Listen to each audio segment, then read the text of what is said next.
அவர்களுள் மூத்தவளானது அமிர்தவல்லி. உண்ணாமல் உறங்காமல் கந்தனை எண்ணியிருந்ததால் அவள் தேவலோகத்தில் தெய்வானையாக பிறந்து வளர்ந்து நம் முருகப்பெருமானை சற்று முன்னராக வந்தடைந்தார்.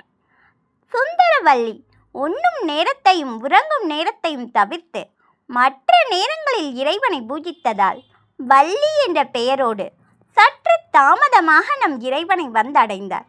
சுந்தரவல்லி குமரக்கடவுளை மனம் புரியும் நோக்கில் மலையில் உலாவிய ஒரு தெய்வீக மானின் வயிற்றில் கருவாக உருவெடுத்தார்.